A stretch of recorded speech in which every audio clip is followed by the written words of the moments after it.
नमस्कार साथियों, कैसे हो आप सब? आप सब अच्छे होंगे। 2-3 दिन से अपने इंटरनेट सेवाएँ बंद थी किसी कारणवश, तो हम पढ़ाई से थोड़े से हालाँकि ऑनलाइन के माध्यम से तो दूर रहे, लेकिन फिर भी मेरा विश्वास है कि आप सब पढ़ते होंगे अपनी पुस्तकों से, क्योंकि अब तो हमारी स्कूली शिक्षा भी यथावत ऑफ़लाइन भी संभव हो सकी है, चल भी रही है। तो पिछले वीडियो में हमने कुछ ऐसे विषयों के बारे में बात की थी कि हमारा संविधान क्या है, हमारा संविधान किसने बनाया, क्या उनके कार्य हैं, इन सब के बारे में चर्चा की। हमने पिछले एपिसोड में अपने यहाँ तक पढ़ लिया था कि संविधान को बनाने वाले कौन हैं? तो हमने एक संविधान सभा का निर्माण किया, अब उस संविधान सभा का निर्माण किसके आधार पर किया, ये हमने पढ़ लिया। और इसके साथ ही संविधान की क्यों आवश्यकता है, ये भी हमने पढ़ लिया। तो एक अमूमन कुछ संदर्भ में कभी-कभार प्रश्न पूछा जाता है कि संविधान के क्या कार्य थे? तो आज हम ज़िक्र करेंगे एक तो संविधान के कार्य, लगभग हमने पिछले वीडियो में संविधान के कार्यों के संदर्भ में ज़िक्र कर लिया था, लेकिन फिर भी कहीं न कहीं आज हो सकता है किसी को कोई समस्या हो, तो इस समस्या का समाधान करने के लिए मैं कार्य यहाँ लिखा भी देता हूँ। और इसके साथ ही आज हम पढ़ेंगे कि भई उस विधानसभा ने क्या किया, उसकी कितनी समितियाँ गठित की, कितनी उसकी बैठकें हुई, कितने दिन उसकी बैठकें चली। चलो साथियों चलते हैं बिना देरी किए। तो सबसे पहले है कि संविधान के कार्य, संविधान के कार्य। मुख्य रूप से संविधान के 4 कार्य बताए गए हैं। पहला कार्य है शांति और समन्वय स्थापित करना। शांति और समन्वय स्थापित करना।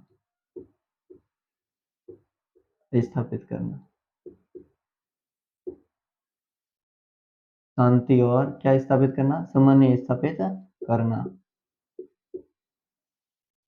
दूसरा कार्य है कि लेने की शक्ति किसको हो? निर्णय लेने की शक्ति किसके पास हो?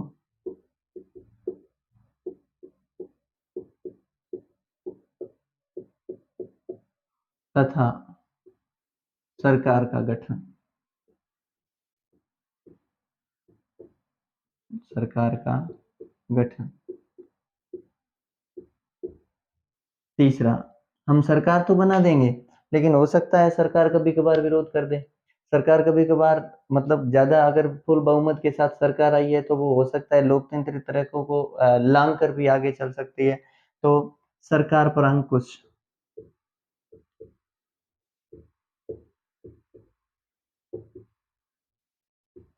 अंकुश। और चौथा है समाज का न्यायोचित विकास।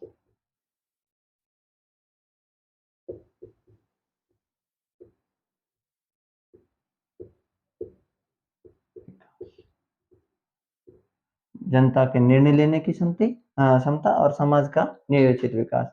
इस प्रकार ये हमारे संविधान के महत्वपूर्ण 4 कार्य हैं। अब हम आगे बढ़ते हैं, कार्यों के बाद बारी आती है अपनी, वो आती है आपके। अब देखिए साथियों, अब हम चलते हैं कि संविधान सभा में। तो हमने इतना पढ़ लिया था, देखिए एक बार वापस देख लीजिए संविधान के कार्य, शांति और समन्वय स्थापित करना, निर्णय लेने की शक्ति स्थापित करना किसके पास होगी, तथा सरकार का गठन कैसे होगा, सरकार पर अंकुश किस प्रकार लगेंगे, और इसी के साथ ही समाज का न्यायोचित विकास किस प्रकार करेंगे, ये भी सारा के सारे बातें किसमें लिखी गई है, अपने कहीं न कहीं संविधान में लिखी गई है। और इन्हीं बातों को आगे लाने के लिए संविधान सभा बैठी, और उस संविधान सभा का क्या कार्य था? संविधान को बनाना। अब देखिए साथियों आगे,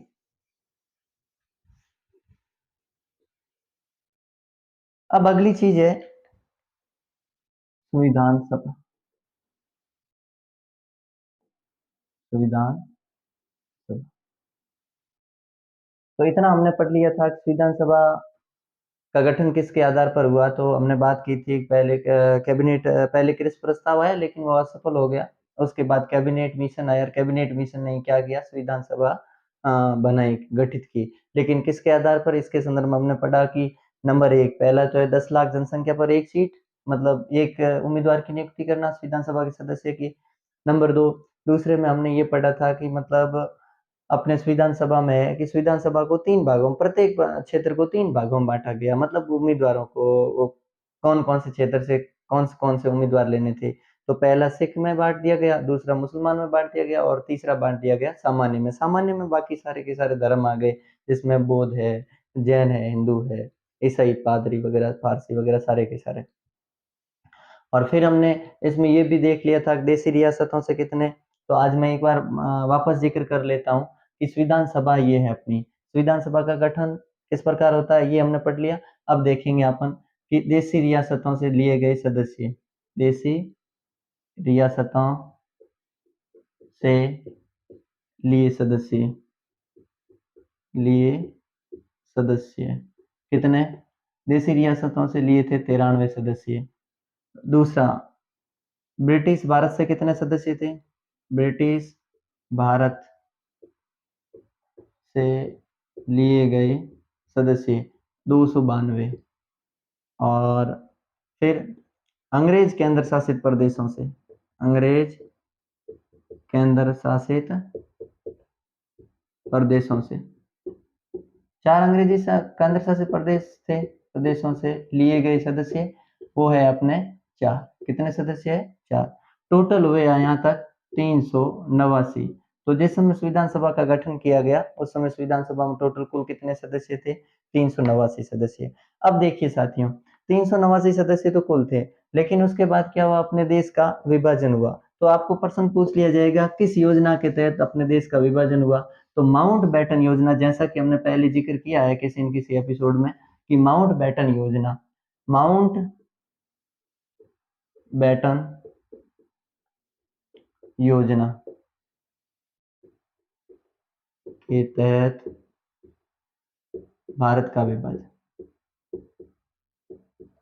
माउंट बैटन योजना के तहत क्या हुआ, भारत का विभाजन।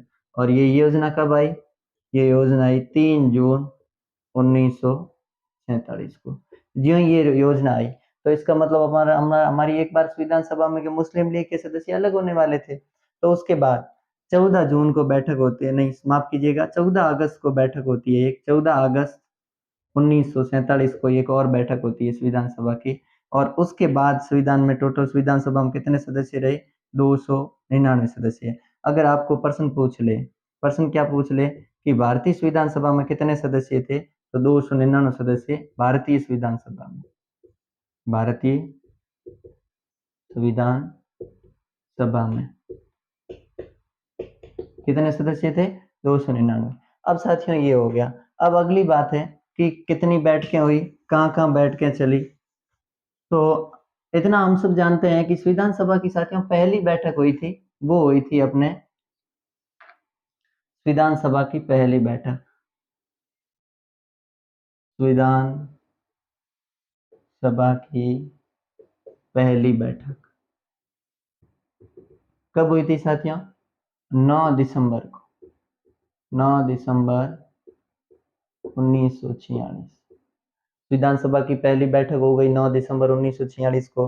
अब विधानसभा की पहली बैठक हो गई, पहली बैठक में कितने सदस्यों ने भाग लिया, पहली बैठक में क्या क्या किया संविधान वेताओं ने।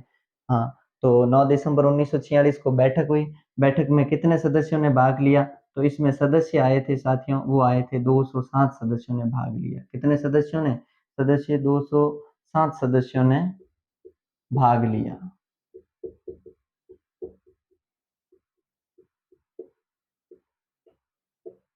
कितने सदस्यों ने भाग लिया, 207 सदस्यों ने इनमें से भाग लिया, 389 में से 207 सदस्यों ने भाग लिया। इसके साथ ही अब इस पहली बैठक में क्या किया गया, देखो हमारे समाज में एक प्रचलन है कि चाहे हम कोई भी अच्छा नया काम करने जा रहे हैं तो सबसे पहले वृद्धों की राय सबसे पहले लेते हैं। और कहीं न कहीं हमारे संविधान वेताओं ने या संविधान निर्माताओं ने भी यही सोचा कि हमारी भारत की प्राचीन परंपरा का निर्वहन करते हुए भी हम भी क्या करें, किसी वृद्ध व्यक्ति को एक दिन के लिए क्या चुने, अस्थायी अध्यक्ष चुने।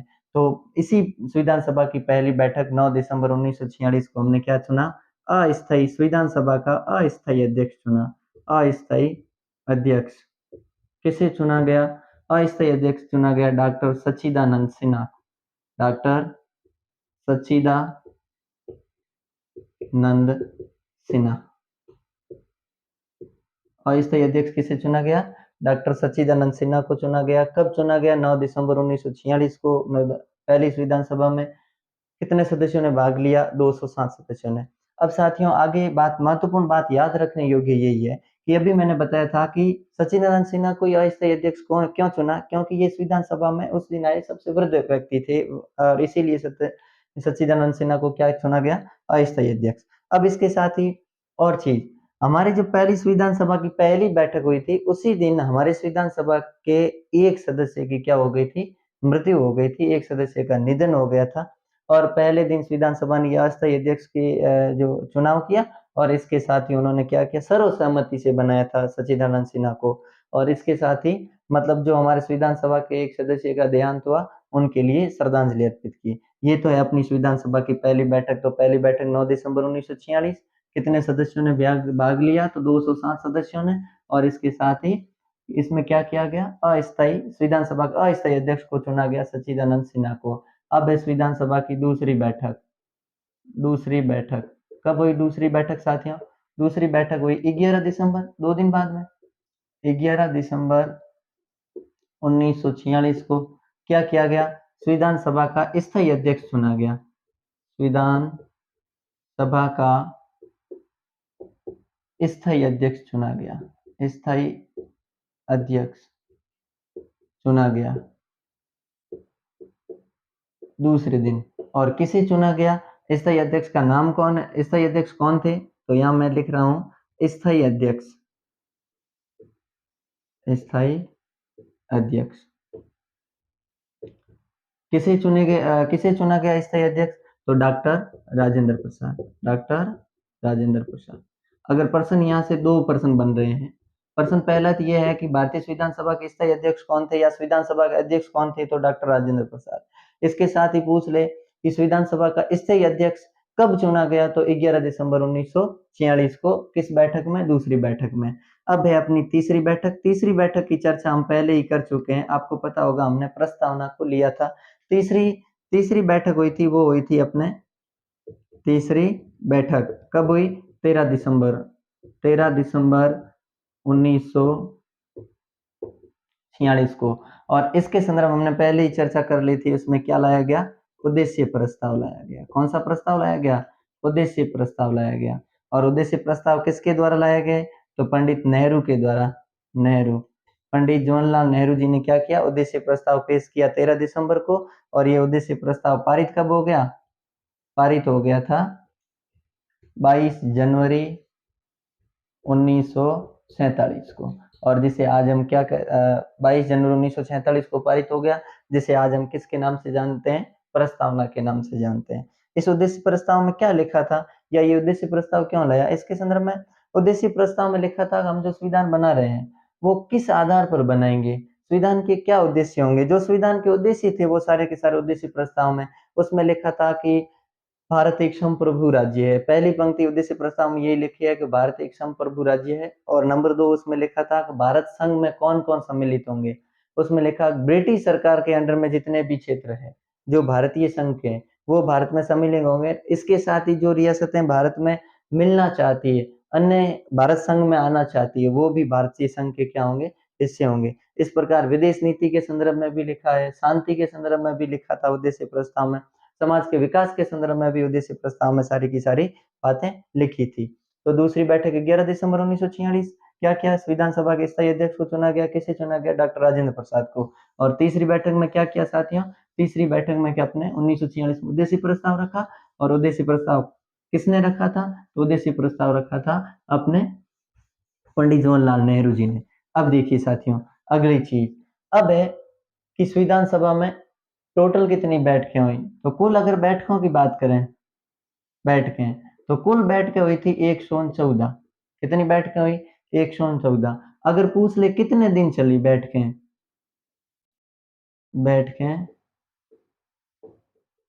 कितने दिन चली बैठकों के दिन, बैठकों के दिनों की संख्या, अगर संख्या पूछ ले दिनों की तो 166 दिन। कितने दिन चली? 166 दिन। 114 बैठकें हैं कुल। और ये दिनों की संख्या पूछ ले, ये बैठकें कितने दिन चली? तो 166 दिन चली। अब साथियों इसके आगे की बात देखें। अब है कि क्या संविधान सभा ने 2 वर्ष 11 माह 18 दिन में हमारा संविधान पूर्ण निर्मित कर दिया? बिल्कुल 2 वर्ष 11 माह 18 दिन में हमारा संविधान पूर्ण निर्मित तो कर दिया, लेकिन जिस समय हमारे देश में राष्ट्रीय आंदोलन चल रहे थे, उस समय भी कहीं न कहीं हमारे देश के बारे में हमारे देश का संविधान किस प्रकार बनाया जाएगा, उनके संदर्भ में चर्चाएँ होने लग गई थी। जैसा कि हमने पहले भी पढ़ा 1922 में महात्मा गांधी ने कह दिया था, उससे पहले 1895 में तिलक ने भी कहीं न कहीं संविधान के बारे में बात की थी। उसके बाद आपको पता होगा 1928 में नेहरू रिपोर्ट ने भी मोतीलाल नेहरू के नेतृत्व में नेहरू रिपोर्ट लाई गई, उसमें भी भारत को डोमिनियन स्टेट के संदर्भ में बात की गई थी। अब ये डोमिनियन स्टेट क्या है, इसके संदर्भ में हम आगे अगले एपिसोड में पढ़ेंगे, लेकिन फिर भी समय मिला अगर तो इसमें भी हम बात करेंगे। अब देखिए साथियों, तो संविधान सभा ने किस प्रकार प्रत्येक चीज को मतलब सर्वसम्मति से पास करवाया, क्या साधारण बहुमत से पास करवाया, प्रत्येक नियमों को संविधान में किस प्रकार सम्मिलित किया। तो देखिए साथियों, भारतीय संविधान सभा में सबसे महत्वपूर्ण और सबसे सरल अगर कोई कार्य हुआ तो वो कार्य था सार्वभौमिक मताधिकार। सार्वभौमिक मताधिकार। सार्वभौमिक मताधिकार की बात आई तो संविधान सभा के जितने भी सदस्य थे, उन्होंने सर्वसम्मति से सार्वभौमिक मताधिकार को क्या कर लिया गया, स्वीकार कर लिया गया। इसमें क्या लिखा है कि जाति, वर्ग, लिंग, जाति, वर्ग, लिंग, समूह, रंग, नस्ल आदि के आधार पर या शिक्षा, चाहे कुछ भी हो, शिक्षा, इन सभी आदि के आधार पर किसी प्रकार का भेदभाव किए बिना सभी व्यक्तियों को सार्वभौमिक मताधिकार का अधिकार है। सार्वभौमिक मताधिकार दिया गया है सभी व्यक्तियों को, चाहे वो स्त्री हो चाहे वो पुरुष हो। लेकिन इसके संदर्भ में इन्होंने आयु तय कर रखी थी 21 वर्ष। 21 वर्ष का वो प्रत्येक व्यक्ति या भारत का वो प्रत्येक नागरिक जिसने 21 वर्ष उम्र पूरी कर ली है और उसका मतदाता सूची में नाम है, तो वो भारत में मतदान कर सकता है। इसके साथ ही 61वां संविधान संशोधन हुआ था, साथ में 61वां संविधान संशोधन, ये थोड़ा सा याद रखना साथियों। संशोधन कब, 61वां संविधान संशोधन, और इस 61वें संविधान संशोधन हुआ कब था, 1989 में, माफ कीजिए, 1989 में। और इसमें क्या किया गया 1989 में 61वें संविधान संशोधन में, जो ये आयु है ना 21 वर्ष, इसको घटाकर कितनी कर दी, 18 वर्ष कर दी गई। 18 वर्ष मतदान की आयु, मतदान की आयु कितनी कर दी गई, 18 वर्ष कर दी गई। अब देखो साथियों कि हमने क्या क्या पढ़ा, सार्वभौमिक मताधिकार, बाकी सब निर्णय बड़ी जटिलता के साथ पास हुए थे या संविधान में लिखे गए, लेकिन सार्वभौमिक मताधिकार की बात आते ही सभी लोगों ने क्या किया, सर्वसम्मति जताई और इसके आधार पर कहा कि हम किसी के भी आधार पर भेदभाव नहीं करेंगे, भेदभाव रहित क्या करेंगे, सार्वभौमिक मताधिकार को देश में अपनाया गया। पहले 21 वर्ष इसकी उम्र थी, लेकिन 61वें संविधान संशोधन में क्या किया गया, इस उम्र को घटाकर 18 वर्ष कर लिया गया। क्यों कर लिया गया, इसके पीछे भी अगर सोचने समझने की अगर बात करें तो देखो साथियों, हमारे लोकसभा में चुनाव लड़ने के लिए आयु कितनी चाहिए हमें, 25 वर्ष। लोकसभा के सदस्य के लिए 25 वर्ष, विधानसभा के सदस्य के लिए भी 25 वर्ष। इसके साथ ही अगर राज्यसभा या विधान परिषद की बात करें तो उसमें तो जनता के सामने आने की आवश्यकता ही नहीं है, क्योंकि वैसे ही हमारे चुने गए प्रतिनिधि इनका चुनाव करते हैं, तो इनकी तो बात है ही नहीं। और दूसरा, अगर सरपंच वगैरह है इनके चुनाव, तो इनके कितनी है, 21 वर्ष का अगर कोई व्यक्ति है तो वो सरपंच का चुनाव लड़ सकता है। तो अब देखिए, अगर फिर पहले तो अपने सरपंच वगैरह के चुनाव थे नहीं, क्यों नहीं थे, क्योंकि पंचायती राज संविधान में लागू ही नहीं किया था, शुरुआत में पंचायती राज नहीं था। आपको पता होगा 73वां और 74वां कॉन्स्टिट्यूशनल अमेंडमेंट एक्ट आया था और उसके तहत ये क्या किया गया, 73वां और संविधान संशोधन 74वां संविधान संशोधन पंचायती राज की बात की गई।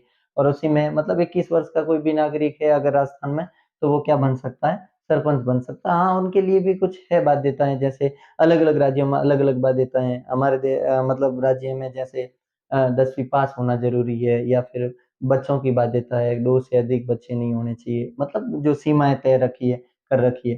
तो फिर राजीव गांधी की सरकार ने क्या किया, इन्होंने मतलब 61वां संविधान संशोधन करवाया और इन्होंने कहा कि भाई विचार किया, एक अमूमन हमें भी विचार करना चाहिए इसके संदर्भ में कि अगर 21 वर्ष का व्यक्ति होगा उस समय उनको क्या करवाया जाएगा, मतदान देने का अधिकार। तो 21 वर्ष का वो होगा, 25 वर्ष का अगर मान लो वही व्यक्ति कोई लोकसभा का चुनाव लड़े तो उसे अनुभव कितना होगा, मात्र 4 वर्ष। तो फिर इन्होंने कहा कि ये तो अनुभव क्या है, कम है। तो उन्होंने कहा कि कम की जाए उम्र, और तो फिर इन्होंने 3 वर्ष घटाया और कितनी कर दी, 18 वर्ष। और 18 वर्ष कर दी तो फिर मतदान की आयु 18 वर्ष हो गई, इसमें 3 मिल गए, तो अब उनको अनुभव कितना हो जाता है, मतलब लोकतांत्रिक प्रणाली में इनको मतदान करने का अनुभव या राजनीति का अनुभव प्राप्त होने में लगभग 7 वर्ष का समय मिल जाता है। इन 7 वर्षों में ये अमूमन ठीक तरीके से अपना विचार विमर्श करने की क्षमता को और मजबूत कर सकते हैं, बढ़ा सकते हैं। अब देखो साथियों, अब हमारे संविधान सभा में अलग अलग नियमों को लागू करने के लिए क्या किया गया, तो इनके लिए समितियां बैठाई गई। कितनी समितियां बैठाई गई, कुल समितियां बैठाई गई, मुख्य रूप से वो थी 8 समितियां। प्रश्न पूछा जा सकता है, ये मैं बता रहा हूँ समितियां, और ये कहाँ लिखा है इसके संदर्भ में मैं आपको बता रहा हूँ।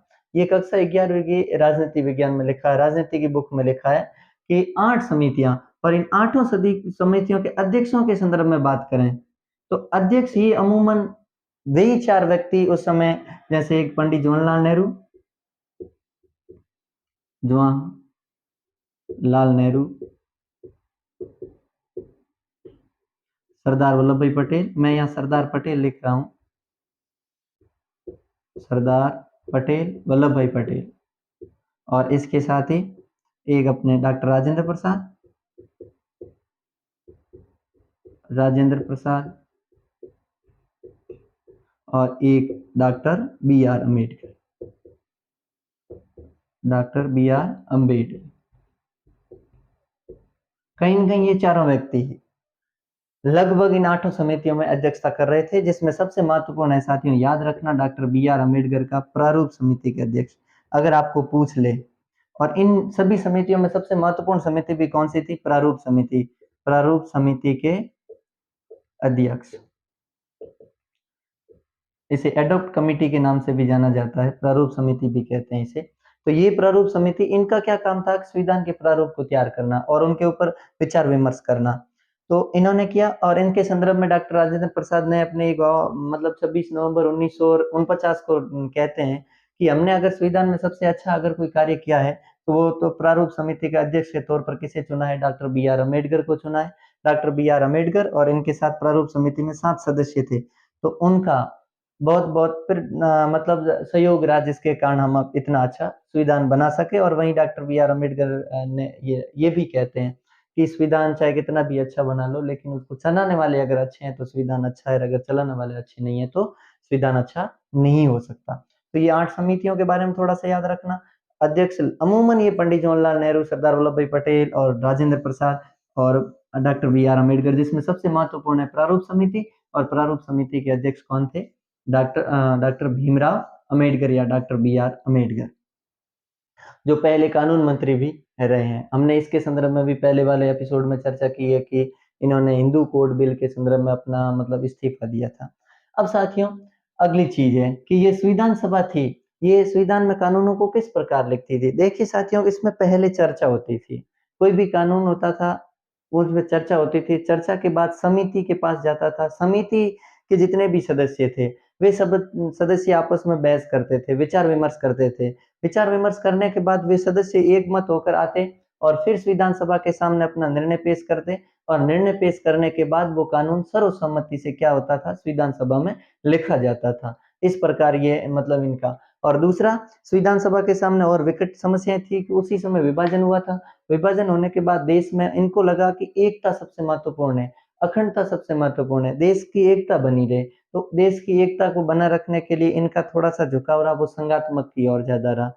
संघात्मक का मतलब है यहाँ कि मतलब शक्तियों का विभाजन, जैसे केंद्र सरकार और राज्य सरकार में, फिर भी इनका विशेष तौर से झुकाव किसकी ओर रहा था, केंद्र सरकार की ओर से और रहा था। इसके संदर्भ में भी हमें चर्चा करने को मिली है।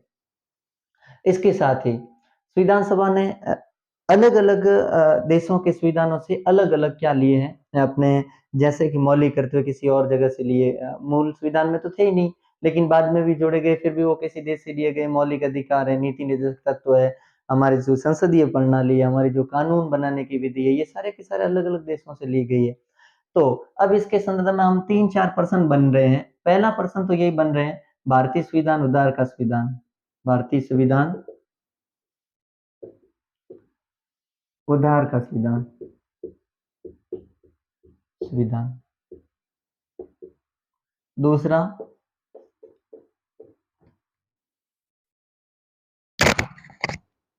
भारतीय संविधान में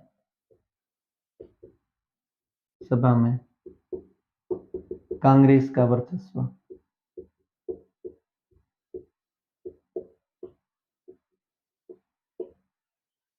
3, वकीलों द्वारा निर्मित संविधान। भारतीय संविधान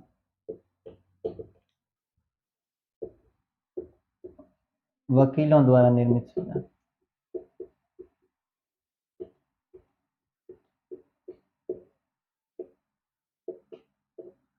इस प्रकार भारतीय संविधान सभा की क्या हुई? आलोचना हुई। और नंबर 4,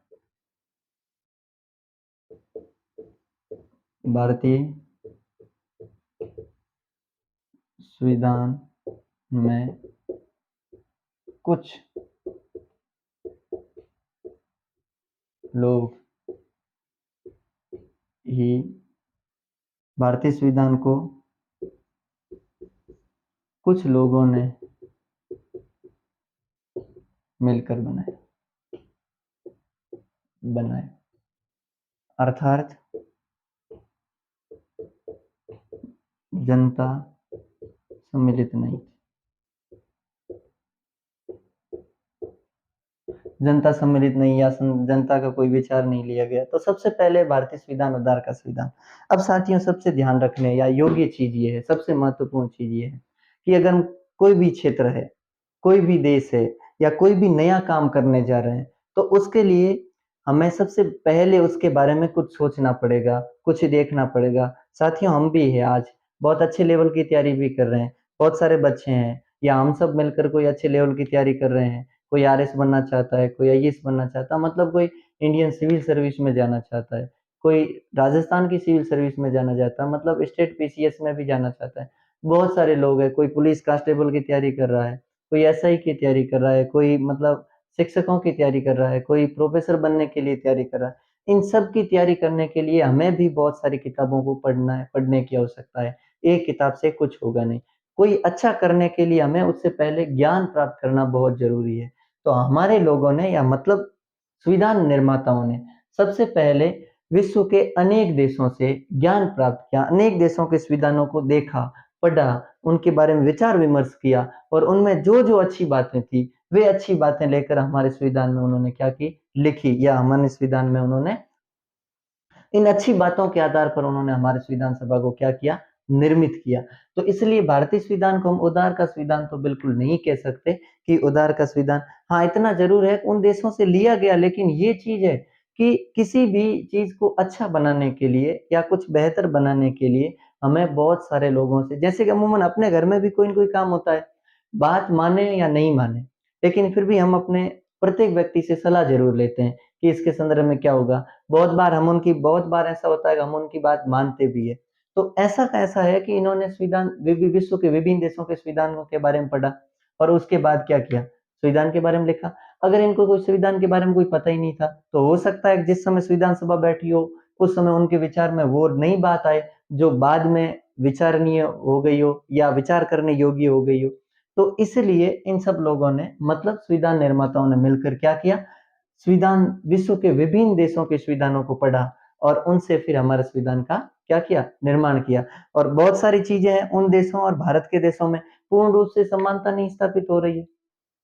बहुत सारी चीजें हैं जो पूर्ण रूप से स्थापित ही नहीं हो रही समानताएं, लेकिन कहीं न कहीं उनका आधार उन्हीं का है। जैसे हमने बात की ऑस्ट्रेलिया से, और भारतीय संविधान की प्रस्तावना और ऑस्ट्रेलिया की प्रस्तावना, दोनों कहीं न कहीं दोनों का आधार मिलता-जुलता लगता है। वहीं अमेरिका से मौलिक अधिकारों के बारे में हम बात करते हैं।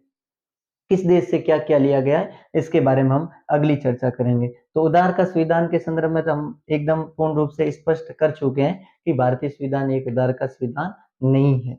दूसरा, भारतीय संविधान सभा में कांग्रेस का वर्चस्व। अब देखिए साथियों, आजादी के आंदोलन के समय कोई दूसरा इतना बड़ा दल नहीं था। और दूसरा, कांग्रेस निचले तबके से लगाकर ऊपरी तबके तबके तक पूर्ण प्रभुत्व किसका था? कांग्रेस का था। इसके साथ ही कांग्रेस ने अपने अन्य दलों के लोगों को भी साथ में लेकर क्या किया? संविधान सभा में निर्माण किया, संविधान सभा का निर्माण किया, और उन्हीं लोगों ने मिलकर क्या बनाया? संविधान बनाया। तो अगर कोई भी चाहे किसी भी सदन का या किसी भी दल का नेता हो, अगर वो नेता समझदार है या विश्वास पात्र है या जनता की भलाई के बारे में सोच रहा है या कुछ अच्छा करने जा रहा है या कुछ उसके विचार बहुत अच्छे हैं, जैसे कि सर बी.एन. राव हमारे संविधान सभा में ऐसे एकमात्र व्यक्ति थे जो निःशुल्क अपनी क्या दे रहे थे, सेवाएँ दे रहे थे। तो वे भी हमारे देश में क्या कर रहे थे, अपनी सेवाएँ देकर क्या कर रहे थे मतलब संविधान का निर्माण करवा रहे थे। इसके साथ ही doctor B R Ambedkar Congress के व्यक्ति नहीं थे, वो कांग्रेस की आलोचना करते थे, वो महात्मा गांधी की भी आलोचना करते थे, लेकिन फिर भी ये भी सम्मिलित थे। ऐसे बहुत सारे लोग हैं जो कांग्रेस के अलावा भी संविधान सभा में थे और उन्होंने भी क्या किया था, संविधान का निर्माण करने में महत्वपूर्ण भूमिका निभाई। तो हम पूर्ण रूप से तो ये नहीं कह सकते कि संविधान में केवल और केवल किसका वर्चस्व था, कांग्रेस का। इसके साथ ही भारतीय संविधान वकीलों द्वारा निर्मित, अब देखिए भारतीय संविधान बन रहा था उस समय बहुत सारे संविधान सभा के सदस्य थे, वो वकील थे। सरदार वल्लभ भाई पटेल को ले लो, नेहरू जी को ले लो या फिर अपने डॉक्टर बी आर अम्बेडकर को ले लो, मतलब ऐसे बहुत सारे लोग थे। वे सारे के सारे क्या थे, वकील थे। अब आपको एक बात ध्यान रखने योग्य चीज ये है कि वकीलों को ही कानून के संदर्भ में जानकारी होती है। अब इसके संदर्भ में अगर कोई किसी अनपढ़ व्यक्ति को वहां ले जाकर बैठा दिया जाए तो क्या वो इतना अच्छा काम करेगा जितने वकील अच्छा काम कर रहे हैं। तो इसलिए हम इनके ऊपर ये भी कटाक्ष नहीं कर सकते कि भारत का संविधान एक वकीलों के द्वारा बनाया गया, फिर भी आलोचना करने वालों को आलोचना की छूट दी जाती है। वैसे आप सब हमेशा समाचार पत्र पढ़ते होंगे या कहीं न कहीं किताबों में भी पढ़ा होगा कि वाल्टेयर कहते हैं कि मैं आपके कथन का समर्थन तो नहीं करता, लेकिन आप पूर्ण रूप से स्वतंत्र हैं अपने विचारों को देने में। तो ये चीज़ है। और इसके साथ ही भारतीय संविधान को कुछ लोगों ने ही मिलकर बनाया, अर्थात जनता सम्मिलित नहीं हुई। कि मैं ये मतलब जो भारतीय संविधान सभा के सदस्य थे, उन सभी सदस्यों को जनता ने चुनकर नहीं भेजा। देखिए साथियों 1935 का जो विधान परिषदों के जितने भी सदस्य थे, उन विधान परिषदों के सदस्यों ने समानुपातिक मतदान प्रणाली से संविधान सभा के सदस्यों को चुना और देशी रियासतों से राजाओं ने मनोनीत करके उन सदस्यों को भेजा। तो कहीं न कहीं अगर और उस समय दूसरा ये है कि निर्वाचन का प्रत्यक्ष मतदान करवाने जैसी स्थिति हमारे देश में नहीं बनी हुई थी। इसलिए और नंबर 2 कि जनता सम्मिलित का बात करें तो आपको पता होगा जिस समय हमारा संविधान बन रहा था, संविधान की बैठकें चल रही थी, उस पर वाद-विवाद विचार-विमर्श हो रहे थे। उस समय जनता को संसद भवन में जाने की खुली छूट थी, उनको विचार देने की भी खुली छूट थी। तो इन सारे प्रश्नों का भी हमने उत्तर क्या कर लिया, जान लिया है, देख लिया है। अब देखिए साथियों, अब किस देश से क्या-क्या लिया गया है, उसके संदर्भ में बात करेंगे। अब देखिए पहली चीज़ पहली चीज़ क्या है? अब है कि मान लो हम बात करते हैं कि किन-किन देशों से क्या-क्या लिया गया है। तो देखिए, सबसे पहले हम बात करें ब्रिटेन की, क्योंकि हमारे यहाँ पर किसका अधिकार? अंग्रेज़ों का अधिकार मतलब ब्रिटेन का अधिकार और ब्रिटेन से ही हम क्या हो रहे हैं? स्वतंत्र हो रहे हैं। तो ब्रिटेन के संविधान से हमने क्या-क्या लिया है? ब्रिटेन के संविधान से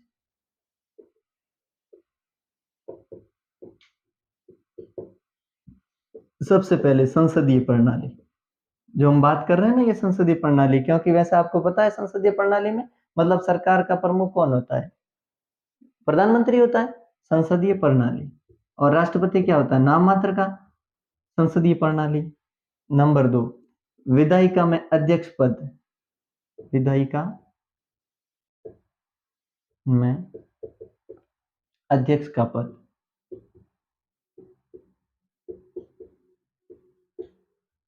संसदीय प्रणाली ली है, विधायिका में अध्यक्ष का पद लिया है।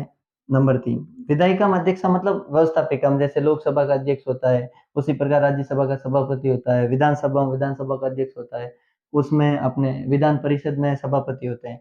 तो विधायिका में अध्यक्ष का पद, इसीलिए कानून निर्माण की विधि, कानून निर्माण की विधि,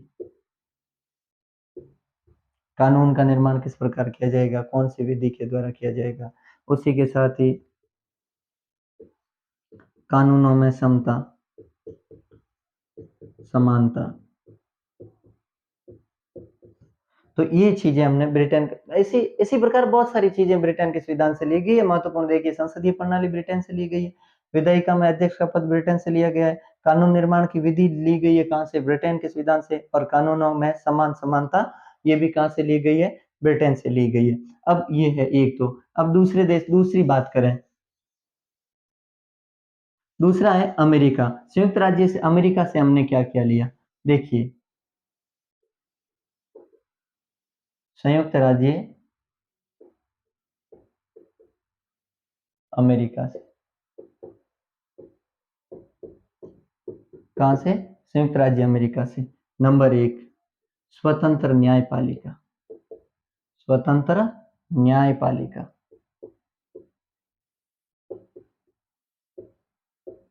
नंबर दो, न्यायिक पुनरावलोकन,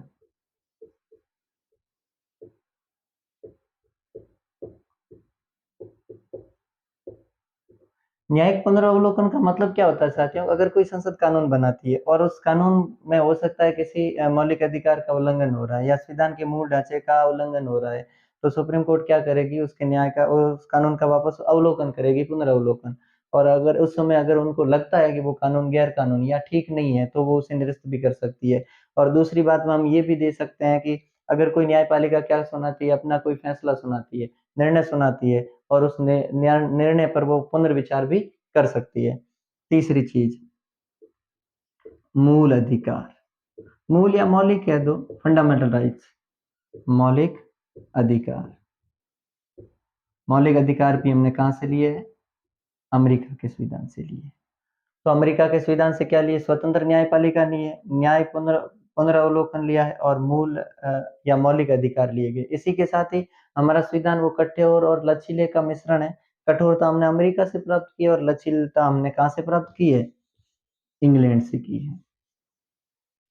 अगला देखिएगा, आयरलैंड के संविधान से नीति निर्देशक तत्व लिए गए हैं, नीति निर्देशक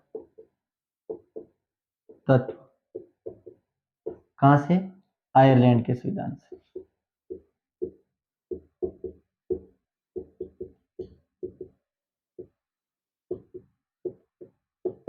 अब देखिएगा, राज्य की नीति निर्देशक तत्व आयरलैंड के संविधान से लिए। अभी हमने बात की थी न्यायिक पुनरावलोकन कहां से लिया गया, अमेरिका के संविधान में। उसमें भारतीय संविधान का एक आर्टिकल है अनुच्छेद 137, उसमें भारतीय न्यायपालिका को किसकी छूट दे रखी है, न्यायिक पुनरावलोकन की छूट दे रखी है, या न्यायिक पुनरावलोकन की बात कही गई है। इसके साथ ही मूल संविधान में या संविधान में तो कहीं न्यायिक पुनरावलोकन की बात नहीं की गई, लेकिन वहां लिखा गया है कि अगर कोई सरकार कोई कानून बनाती है और अगर वो कानून न्यायपालिका को कानून ठीक ढंग का नहीं लगता, मतलब संविधान के विरुद्ध लगता है या व्यक्ति के मौलिक अधिकारों के विरुद्ध लगता है, गैर कानूनी, ठीक कानून ऐसा नहीं है कि जैसा सरकार की मंशा है, तो उस समय वो क्या कर सकता है, आर्टिकल 137 का प्रयोग करते हुए, मतलब अनुच्छेद 137 का प्रयोग करते हुए उसे क्या कर सकता है, गैर वैधानिक घोषित कर सकता है, असंवैधानिक घोषित कर सकता है। नीति निर्देशक तत्व कहां से लिए गए, आयरलैंड के। अब कनाडा का संविधान, कनाडा के संविधान से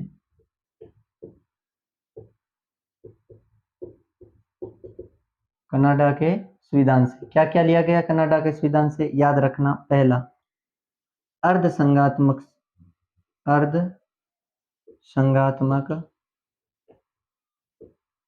शासन व्यवस्था,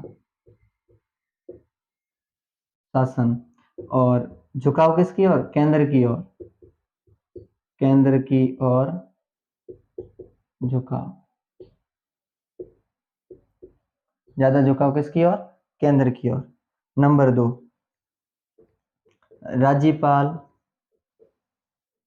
की केंद्र द्वारा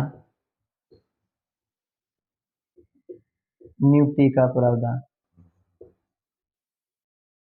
राज्यपाल का राज्यपाल की केंद्र द्वारा नियुक्ति का प्रावधान, ये भी हमने कहां से लिया, कनाडा के संविधान से लिया।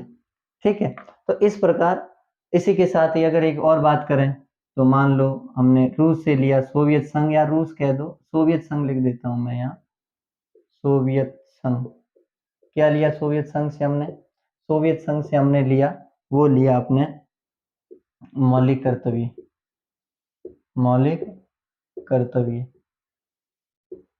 मौलिक कर्तव्य कहां से लिए गए, सोवियत संघ से। तो इसी के साथ नीति निर्देशक तत्व आयरलैंड, ये सबसे महत्वपूर्ण है, बहुत बार प्रश्न पूछा जा सकता है कि डीपीएसपी किस देश के संविधान से लिए गए, तो वो लिए गए आयरलैंड के संविधान से। डीपीएसपी मतलब direct principle of state policy, राज्य के नीति निर्देशक तत्व। कनाडा से लिया गया। अर्थ संघात्मक शासन व्यवस्था जो केंद्र की ओर झुकाव रखती है, और इसी के साथ ही अवशिष्ट शक्तियां हैं। अभी हम आगे पढ़ेंगे अपने अवशिष्ट शक्तियां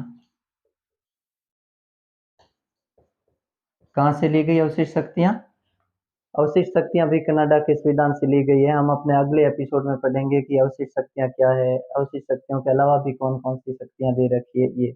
इसके साथ ही एक बार यूपीएससी में प्रश्न पूछा गया साथियों कि फ्रांस की क्रांति ने या फ्रांस के संविधान ने संपूर्ण विश्व को, या फ्रांस के संविधान की या फ्रांस के क्रांति की संपूर्ण विश्व को क्या देन है। तो उसमें एक आपने देखा होगा हमारे देश के संविधान में भी कहीं न कहीं कुछ बातों का जिक्र किया गया है, और उसमें 3 बातों का जिक्र किया गया: समानता, स्वतंत्रता और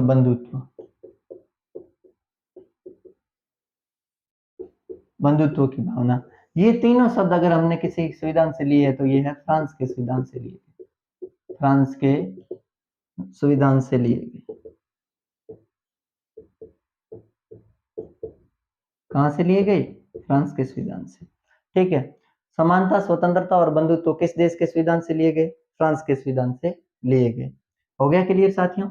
इसके साथ ही अब देखो हमने जो संविधान बनाया, हमारा संविधान एक भारत में राजनीतिक लोकतंत्र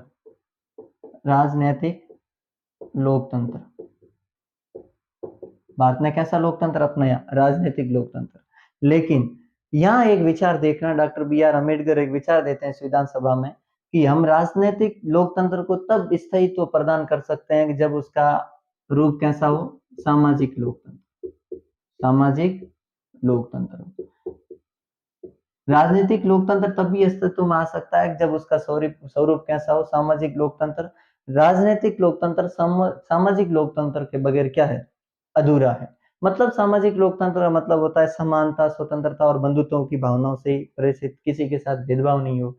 ये है जो अनुसूचित जाति और जनजाति के सदस्य, उनके साथ भी भेदभाव नहीं हो। जैसे कि आप सबको पता है, हम सब जानते हैं, कहीं न कहीं आज भी हमारे समाज में भेदभाव होता है इन सदस्यों के साथ। तो उसके संदर्भ में है कि राजनीतिक लोकतंत्र अपना अस्तित्व कब प्रदान करेगा? जब वो सामाजिक लोकतंत्र में परिवर्तन होगा। इसी के साथ ही जिस समय हमारा संविधान बना, उस समय संविधान सदस्यों में से किसी एक ने प्रश्न पूछा था, क्या ये संविधान हमेशा क्या रहेगा? स्थायी रहेगा? तो उस समय डॉक्टर अम्बेडकर ने कहा था कि संविधान का नया निर्माण किया जा सकता है या नहीं किया जा सकता। इसके संदर्भ में कहा कि ज्यों-ज्यों आवश्यकता पड़े तो इस संविधान में ऐसी व्यवस्था कर रखी है कि उसमें नए कानूनों को जोड़ दें। जैसा कि संविधान संशोधन करने की शक्ति है, आप सबको पता है, संविधान संशोधन करने की शक्ति। और संविधान संशोधन करने की शक्ति किसमें? संविधान संशोधन करने की शक्ति संसद के पास आर्टिकल 368 में, 368 ए और बी और सी तीनों है लगातार। तो ये संविधान संशोधन की शक्ति के जरिए अगर हमें किसी नए कानून की आवश्यकता होती है तो भी हम संविधान में जोड़ देते हैं। मतलब इन्हीं के माध्यम से, इसी अनुच्छेद के माध्यम से डॉक्टर अम्बेडकर ने अपने विचार रखे। तो अगर आपको कोई पूछ ले डॉक्टर अम्बेडकर के राजनीतिक लोकतंत्र और सामाजिक लोकतंत्र के मध्य विचार, या कोई संविधान नया बनाया जा सकता है, या भारतीय संविधान में कोई संशोधन किया जा सकता है, इसके संदर्भ में क्या विचार? इसी के साथ ही एक आपने 11वीं की राजनीति में लिखा गया है कि भारतीय संविधान में जिस समय संविधान सभा गठित की गई, उस समय संविधान सभा में केवल ऐसा नहीं था कि केवल और केवल सामान्य लोग ही थे या अनुसूचित जाति के सदस्य नहीं थे। 28 सदस्य थे अनुसूचित जाति के। कितने सदस्य? 28 सदस्य। किसके? अनुसूचित जाति के। 80% सदस्य थे वो थे कांग्रेस के। 28 सदस्य कितने थे? किसके थे? अनुसूचित जाति के थे। याद हो गया क्लियर? एक तो ये इन चीजों को थोड़ा, इन फैक्टों को थोड़ा सा याद रखना। एक बार याद होगा नहीं, बार बार पढ़ेंगे तब याद होगा। पेन और कॉपी अपने हाथ में रखिए और लिखते जाइए इनको साथ में। लिखने के बाद 1 बार 2 बार देखिए, 3 बार देखिए। अगर 1 बार वीडियो समझ में नहीं आए, 2 बार देखिए, 3 बार देखिए। और इसमें भी अगर कोई आपको परेशानी हो तो जरूर कमेंट कीजिए, पूछिए कि इसका समाधान कैसे हो सकता है। आप अपनी मन की विचारों को बाहर निकालने का प्रयत्न कीजिए, ना कि अंदर ही अंदर दबाने का प्रयत्न कीजिए। तो इस प्रकार अपना, और इसी के साथ ही अगर और ध्यान दें तो 15 महिला सदस्य थी संविधान सभा में। उसी के साथ ही 15 राजस्थान से सदस्य थे। राजस्थान से संविधान सभा में सदस्यों की संख्या पूछ ले, राजस्थान से संविधान सभा की सदस्य, संविधान सभा के सदस्य सदस्य 3 तो अधिकारी थे और 12 यहाँ से मनोनीत करके भेजे थे, जिसमें एक थे अंग्रेज अपने अजमेर के अरू भाई उपाध्याय। तो नहीं, माफ कीजिएगा, अपने 15 सदस्य थे राजस्थान से, जिसमें 3 सिविल सर्वेंट थे और 12 यहाँ से थे अजमेर प्लस अपने देसी रियासतों से। और इसी के साथ ही 15 महिलाएं थी, महिला सदस्य संविधान सभा में। चलो साथियों, इसके साथ ही इसके आगे जिक्र करेंगे हम कल। धन्यवाद।